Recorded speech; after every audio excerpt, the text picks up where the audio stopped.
गुडिया आपल्या भाऊ भोलू आणि त्याच्या बायको रंभा बरोबर राहायची. भोलूचं आत्ताच नवीन नवीन लग्न झालं होतं आणि रंभा खूप जास्त दुष्ट आणि चालाक स्वभावाची होती. एक दिवस रंभा भोलूला एकटंच काहीतरी बोलत होती. अहो ऐकता काय, असं कधीपर्यंत चालणार आहे? तुला काय बोलायचं आहे रंभा? तुमचं तर काही समजतच नाहीये. राहूच द्या आता तर तुम्ही. अरे बोल तर, तुझ्यासाठी तर मी सगळं करायला तयार आहे रंभा. अच्छा, काही पण? हो बाबा, काही पण. तर आपल्या बहीणचं काहीतरी करा. मला काय इथेच लग्न करून घेऊन आला आहेत की तुमच्या बहिणीची नोकरी करत राहू मी? अरे रंभा, पण गुडिया दीदी तुझ्यापेक्षा जास्त काम करते. भोलू रंभाचं राग बघून तिच्या कानामध्ये हळूच काहीतरी बोलतो.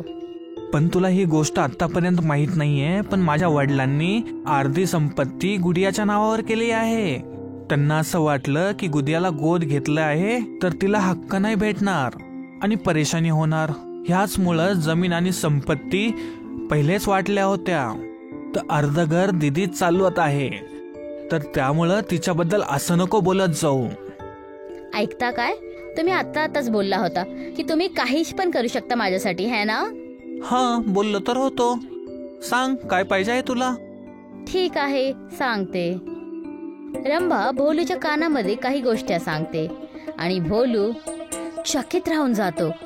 रंभा एक मुस्कान देते, पण भोलू विचारात पडून जातो. काही वेळानंतर भोलू आणि रंभा गुडियाच्या खोलीमध्ये जातात. गुडिया भाज्या कापत होती. रंभा हसत हसत बोलली, "द्या ताई, मी कापून देते." नाही नाही, काही हरकत नाही, मी कापून घेईन." काय झालं आहे? आजकाल खूप आनंदात दिसत आहेस रंभा. ते दीदी, मी एक नवीन बिझनेस करायचा विचार करत होतो. रंभाचे वडील पण शहरामध्ये आहेत. ते बोलले आहेत की मी जर पैसे जमा केले तर ते माझी मदत करतील. अच्छा, हे तर खूप चांगली गोष्ट आहे भोलू. तर काय कष्ट आहे? बहिणीला सोडून नाही जायचं आहे का तुला? हो ताई, ती पण गोष्ट आहे आणि आणखीन एक गोष्ट आहे जे ते घाबरून तुम्हाला सांगत नाहीयेत. तुम्ही बोलला तर मी बोलू? गुडिया भोलूच्या परेशान चेहऱ्याला बघते आणि रंभाला विचारते, शेवटी काय त्रास आहे? तुम्हीच सांगा ना रंभा. त्रास हा आहे की ह्यांच्याकडे पुंजी पूर्ण एकत्रित होत नाही आहे ताई.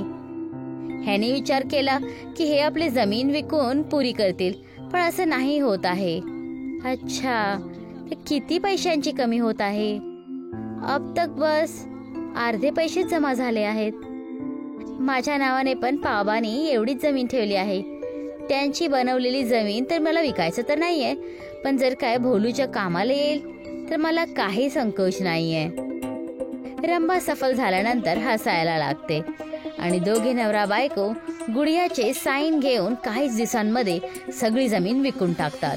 एक आठवडा निघून गेला होता आणि आज सगळे ट्रेनमध्ये बसून शहरसाठी निघून गेले. शहर तर मी आजपर्यंत नाही गेले, पण बाबा बोलत होते की एक दिवस घेऊन जातील. हो दीदी, यामुळेच तर आपण शहरात जात आहोत. अशा प्रकारे वडिलांचं म्हणणं पण पूर्ण होईल. तू मला आपल्या बरोबर घेऊन येऊन खूप चांगलं केलंस भोलू. मला एकटं राहायचं अजिबात मन नव्हतं. अरे दीदी, तुमच्यामुळेच तर आज आम्ही शहर येण्याचे पैसे एकत्रित करू शकलो आणि ह्यांच्या व्यापाराचे पण. एवढं तर मी करूच शकते ना रंभा. बोलता बोलता खूप वेळ निघून गेला होता आणि सगळेजण एका स्टेशनवर पोहोचतात. भोलू रंभा आणि गुडिया बरोबर एका स्टेशनवर उतरतो. काय आपण शहरला आलोत भोलू? हो दीदी, आपण पोहोचलोत. खूप जास्त भूक लागली आहे, बरोबर ना रंभा? हो, भूक तर लागली आहे. ते बघा तिथे ते समोसेची दुकान दिसत आहे. मी तर खूप ऐकलं आहे, मला तिथेच खायचं आहे. हो ठीक आहे, तुम्ही लाईन मध्ये लागा आणि समोसे घेऊन या. ठीक आहे, जसं तुम्ही म्हणता. भोलू आणि रंभा ट्रेन मध्ये जाऊन बसतात आणि गुडिया समोसे घेण्यासाठी उभे राहते. रंभा, हे खरोखर चांगलं राहील का? तुम्ही गप्पच राहा, असं छुटकारा भेटेल आपल्याला. आता शांतीने बसा आणि त्रास नका देऊ. खरं तर रंभा आणि भोलू गुडियाला तिथेच सोडून जाण्याच्या प्लॅन मध्ये होते, कारण पैसे भेटल्यानंतर गुडिया त्यांना आता बोज वाटायला लागली होती. काही क्षणांमध्ये ट्रेन निघाली आणि गुडिया आता समोसे घेऊन दोघांच्या येण्याची वाट बघत राहिली. माहित नाही दोघं कधी येतील. समोसे पण थंड होऊन जातील. काही हरकत नाही, येऊ द्या भोलूला. आज खूप ओरडेल मी त्याला. बेचारी गुडिया, जिने लहानपणापासून भोलूला एवढं प्रेम केलं. भोलू तिचा सक्का भाव नव्हता, पण आज त्याच भोलूने तिला रेल्वे स्टेशनवर एकटं सोडलं. खूप वेळ निघाला होता आणि आता रात्र झाली होती. गुडिया घाबरून उठली आणि जवळ उभं राहिलेल्या स्टेशन मास्टरला विचारायला लागली, अहो मास्टरजी, माझ्याबरोबर माझे भाऊ आणि वहिनी आले होते. मी तासान तास त्यांची वाट बघत आहे, पण ते अजूनही नाही आले. अच्छा बेटिया, इथं असं काही झालंच नाहीये. पण मला बोलताना वाईट वाटत आहे, पण मला असं वाटत आहे ते दोघं सोडून तुला गेले आहेत. नाही नाही, असं नाही होऊ शकत. माझा भोलू कधी असं नाही करेल. त्याच्यासाठी मी हे समोसे विकत ठेवले होते, पण तो अजून नाही आला. बाळा, मी खूप वर्षापासून इथं स्टेशन मास्टर आहे. मी खूप घटना इथं पाहिल्या आहेत. जर तुला कोणी विसरून गेला असता, तो आत्तापर्यंत इथं वापस येऊन घेऊन गेला असता. गुडियाच्या डोळ्यांमध्ये अश्रू आले. ती ह्या गोष्टीवर भरोसाच नाही करू शकली होती की खरोखर भोलू तिच्याबरोबर कधी असं करेल. पण मला तर असं वाटत आहे की ते दोघं तुला सोडून गेले आहेत. भोलू, रंभा. 2 दिवस निघाले होते. गुडियाने काहीच नाही खाल्लं होतं. तिची हालत खूप जास्त नाजूक झाली होती.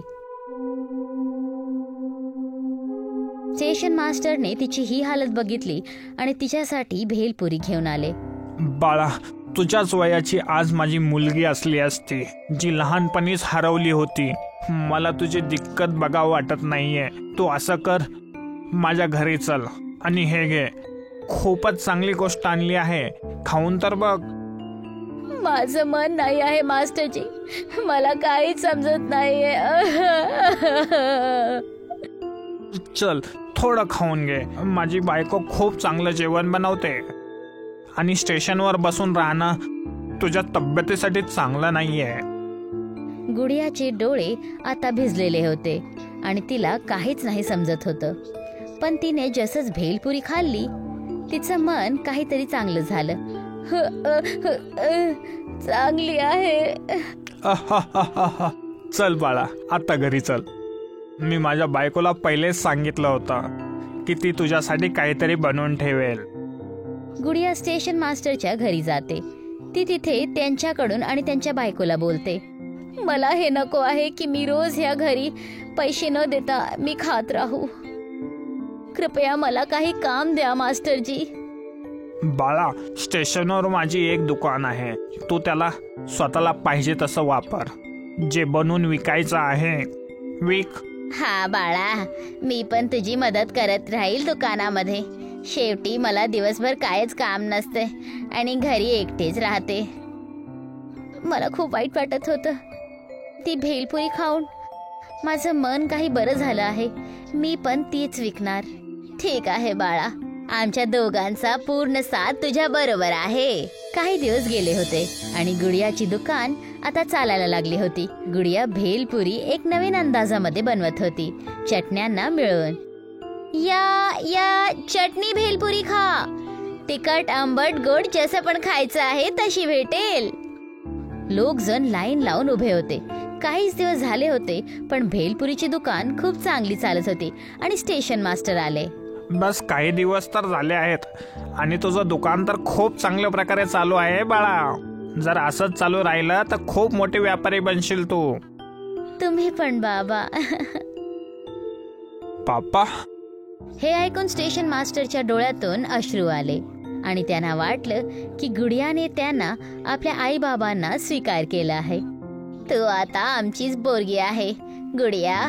जे काही असो, आम्ही तुझा साथ कायम देईन. तुम्ही दोघं अशा वेळेस माझे आई बाबाच्या रूपात भेटला, ज्यावेळेस मला सहाऱ्याची सगळ्यात जास्त गरज होती. तुम्ही दोघेजण माझ्यासाठी ईश्वरापासून कमी नाही आहात. काही महिने निघून गेले होते आणि आता गुडियाचे 3 दुकान झाले होते त्याच स्टेशनवर. आणि आज काही महिन्यांनंतर एक विचित्र घटना घडली. भोलू आणि रंभा गुडियाच्या दुकानात आले. एक भेळपुरी द्या. अरे भोलू, तू दीदी, तुम्ही इथं काय करत आहेस? दुकानामध्ये काम दिलं असेल कुणी ते दया दाखवून. चल 2 भेलपुरी दे.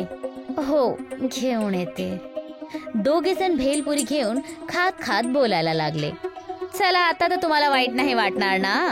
आता कमीत कमी हिला काहीतरी काम तर भेटलंय. हा, जाऊयात. तेव्हा तिथे स्टेशन मास्टर येतात आणि गुडियाला बोलतात, बाळा, तुझ्या 4 दुकानाचा हिशोब आला आहे. मजेची गोष्ट सांगू? ते काय आहे बाबा? ह्या वेळेस उत्पन्न लाखोमध्ये झालं आहे बाळा. हे सगळं तर तुमचंच आहे ना बाबा. जर तुम्ही नसला असता तर माझ्या बाबांच्या नंतर कुणाचा होण्याचा एहसासच झाला नसता. लाखांचा लाभ. तुम्ही ऐकलं तर रंभा बरोबर, पण काही नाही. चला माझ्या बरोबर. रंभा भोलूला घेऊन गुडियाकडे आली. ते दीदी जरा ऐकता काय? त्या दिवस आम्ही तुम्हाला विसरून पुढे निघून गेलो होतो आणि मग पैशांची व्यवस्था पण झाली नाही. मग आज इथे आलो आहे. काय हो? हा दीदी, ही बरोबर बोलत आहे. तू आमच्या सोबत चला. आम्हाला माफ करा ना दीदी. मी तर किती दिवसापासून तर झोपलीच नव्हते तुमच्या काळजीमध्ये. मी खूप खुश आहे की तुम्ही आपला व्यवसाय पण बनवला आहे. हो दीदी, खूप काळजी होत होती. तुम्ही आम्हाला माफ कराल ना? तुम्ही दोघं?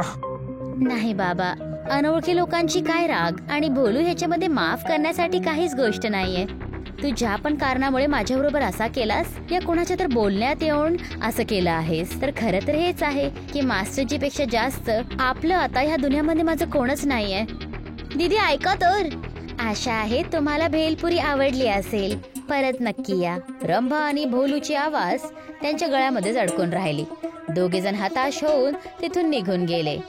बाळा, माफ कर. मला त्या दोघांवरती राग नव्हता दाखवायला पाहिजे होता. नाही बाबा, चूक माझीच होती. पण मला नाही पाहिजे की तुम्ही या लालची लोकांच्या तोंडी पण लावू. तुमचं आणि आईचा खूप प्रेम भेटला आहे मला. मी तुम्हाला कधीच सोडून नाही जाणार आणि ह्या भेलपुरीच्या दुकानाला आणखीन मोठं बनवीन. गुडिया जी किस्मतची ठोकर खाऊन अशा कगारवर होती की कधी उभारलीच नसती, काही चांगल्या लोकांच्या सहाऱ्याने आणि स्वतःवर विश्वास करून आज ती एक व्यापारी बनली होती आणि सफलता तिच्या मागे पळत होती.